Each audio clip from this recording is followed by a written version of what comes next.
Hello friends, स्वागत है आपका अपने यूट्यूब चैनल टारगेट विद गुरुजी में। साथियों, आज हम बात करने वाले हैं एलएलबी कोर्स के बारे में।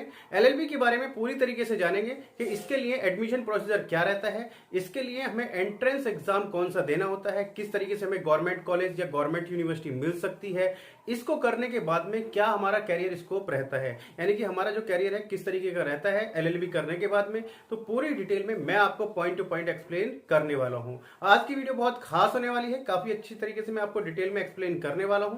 तो यदि आपको भी जानना है एलएलबी कोर्स के बारे में तो वीडियो को आपको अंत तक देखना होगा। और यदि आपको वीडियो पसंद आती है तो वीडियो को लाइक और शेयर करना मत भूलिएगा, क्योंकि आपकी तरफ से मेरे लिए मोटिवेशन यही है। तो चलिए साथियों, बिना किसी तरीके करते हैं आज की वीडियो को शुरू। साथियों, वीडियो शुरू करने से पहले मैं आपसे कहूंगा, यदि आप इस चैनल पर नए हैं तो सबसे पहले चैनल को सब्सक्राइब कर लीजिए और बेल आइकन को प्रेस कर लीजिएगा, क्योंकि आपके लिए मैं इसी तरीके की एजुकेशनल वीडियो लाता रहता हूं। साथियों, सबसे पहले फुल फॉर्म की बात करते हैं। तो फुल फॉर्म की जो इसकी फुल फॉर्म होती है वो होती है बैचलर ऑफ लेजिस्लेटिव लॉ, यानी कि ये हमारा एक 3 साल का जो डिग्री प्रोग्राम है। याद रखिएगा, ये जो हमारा डिग्री प्रोग्राम है ये 3 साल का डिग्री प्रोग्राम है जो कि ग्रेजुएशन के बाद में कराया जाता है। लेकिन याद रखिएगा, ये हमारा पोस्ट ग्रेजुएशन में नहीं आता है। होता हमारा ग्रेजुएशन के बाद में है 3 ईयर एलएलबी, लेकिन ये हमारा पोस्ट ग्रेजुएशन में नहीं आता है। जैसे कि कोई गवर्नमेंट वैकेंसी या जो प्राइवेट की वैकेंसी निकलती है पोस्ट ग्रेजुएशन के लिए, तो उसका आप फॉर्म फिल नहीं कर सकते हैं। अब बात करते हैं एलिजिबिलिटी क्राइटेरिया की कि इसको करने के लिए हमारी एलिजिबिलिटी क्या होनी चाहिए। तो साथियों, यदि हम एजुकेशन में बात करें तो आपने किसी भी मान्यता प्राप्त यूनिवर्सिटी से अपना ग्रेजुएशन किया हुआ होना चाहिए, और ग्रेजुएशन में आपके जो जर्नल और ओबीसी की परसेंटेज है वो 50% होना चाहिए, और जो हमारे SC ST हैं उनको 5% की छूट होती है, यानी कि उनका जो परसेंटेज होना चाहिए वो 45 होना चाहिए। ग्रेजुएशन में आपने कोई भी कोर्स किया हुआ हो, चाहे वो आपका BA हो, BSc हो, BCom हो, BBA हो, BCA हो, BTech हो, MBA हो, आपका कोई भी ग्रेजुएशन का कोर्स हो, आपने ग्रेजुएशन में कोई भी कोर्स किया हो जो बैचलर में आता हो, यानी कि जो बैचलर डिग्री आती हो, तो वो आपने की हुई हो, तो आप इसके लिए अप्लाई कर सकते हैं। साथियों, यहां पर बच्चों का एक कंफ्यूजन और रहता है, वो ये रहता है कि सर हमने जो ग्रेजुएशन किया है वो प्राइवेट से या डिस्टेंस से किया है, तो क्या हमारा जो इसमें वैलिड होगा, क्या हम एलएलबी कर सकते हैं या नहीं कर सकते हैं।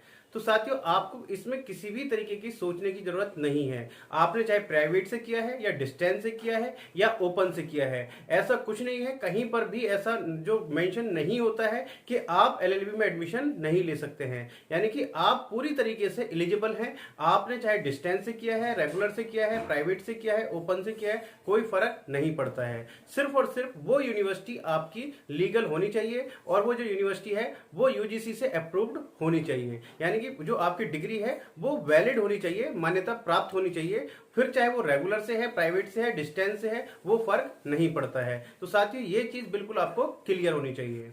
अब आगे बात करते हैं कि इसके लिए एडमिशन यदि हमें लेना है गवर्नमेंट कॉलेज या यूनिवर्सिटी के लिए, तो उसके लिए जो एंट्रेंस एग्जाम होते हैं, तो वो कौन कौन से एंट्रेंस एग्जाम होते हैं। तो साथियों, काफी सारे एंट्रेंस एग्जाम होते हैं एलएलबी में एडमिशन लेने के लिए। जो सबसे पहला एडमिशन है, जो नेशनल लेवल का एग्जाम होता है, वो होता है हमारा क्लैट का, यानी कि कॉमन लॉ एडमिशन टेस्ट, जो कि पूरे भारतवर्ष के लिए कराया जाता है। तो उसमें आप अपना एडमिशन के लिए अप्लाई कर सकते हैं, उसमें आप एंट्रेंस एग्जाम दे सकते हैं। एंट्रेंस एग्जाम देने के बाद में उसमें फिर आपकी मेरिट लगती है। एंट्रेंस एग्जाम के लिए जो आपका एलिजिबिलिटी क्राइटेरिया है, उसमें आपके जो बच्चे ने ग्रेजुएशन की हुई है वो अप्लाई कर सकते हैं, और जिन बच्चों की ग्रेजुएशन में इस बार फाइनल ईयर है तो वो बच्चे भी इसके लिए अप्लाई कर सकते हैं एंट्रेंस एग्जाम के लिए। इसमें यदि आपका अच्छा स्कोर आ जाता है तो फिर आपको गवर्नमेंट कॉलेज मिल जाता है।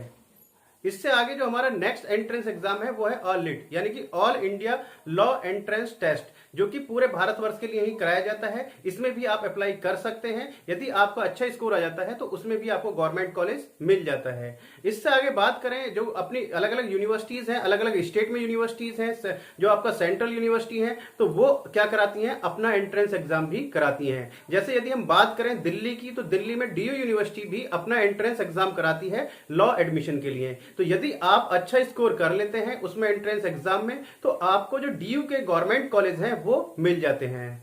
अब आगे बात करें एडमिशन प्रोसीजर की कि एडमिशन कैसे लेते हैं। तो आपने यदि एंट्रेंस एग्जाम दिया है तो वेल एंड गुड, आप एंट्रेंस एग्जाम के थ्रू एडमिशन अपना ले सकते हैं। बाकी जो आपकी स्टेट यूनिवर्सिटी होती है या प्राइवेट यूनिवर्सिटी है वो डायरेक्ट भी एडमिशन ले लेती हैं। और साथ के साथ कुछ यूनिवर्सिटीज जो है, जैसे आपका स्टेट यूनिवर्सिटी है, वो मेरिट के बेस पे भी एडमिशन कराती है, यानी कि पहले वो अपना रजिस्ट्रेशन कराती है और रजिस्ट्रेशन के बाद में मेरिट लगती है और मेरिट के बेस पे भी एडमिशन होता है। तो आप यदि एलएलबी में एडमिशन लेना चाहते हैं तो ये प्रक्रिया आपको मैंने बता दी है, इस तरीके से आप अपना एलएलबी में एडमिशन ले सकते हैं। अब आगे बात करते हैं कि इसको करने के लिए फीस कितनी लगती है। तो साथ ही यदि आपको गवर्नमेंट कॉलेज मिल जाता है तो गवर्नमेंट कॉलेज में आपको किसी भी तरीके की कोई शुल्क नहीं लगती है। मैक्सिमम लगता भी है तो 2 से 4-5 हजार रुपए मैक्सिमम आपके खर्च होते हैं।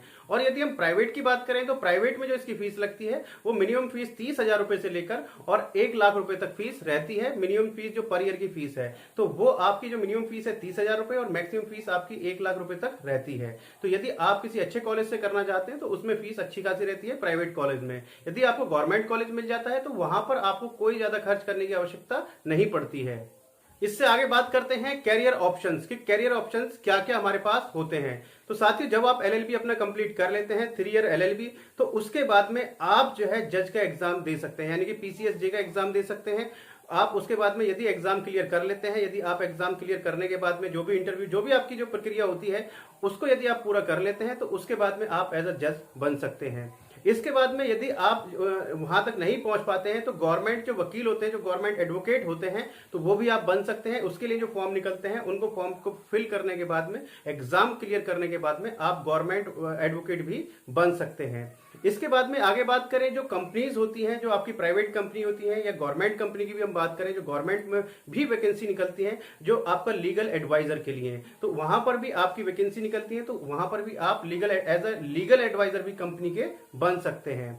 आगे नेक्स्ट जो करियर ऑप्शंस है आपके पास में, जो हमारे बैंक होते हैं, तो बैंक में भी, हर बैंक में जितने भी बैंक हैं, सभी ब्रांच में जितनी भी ब्रांच होती हैं, सभी में आपके एक लॉयर होते हैं। आप बैंक में भी लीगल एडवाइजर बन सकते हैं।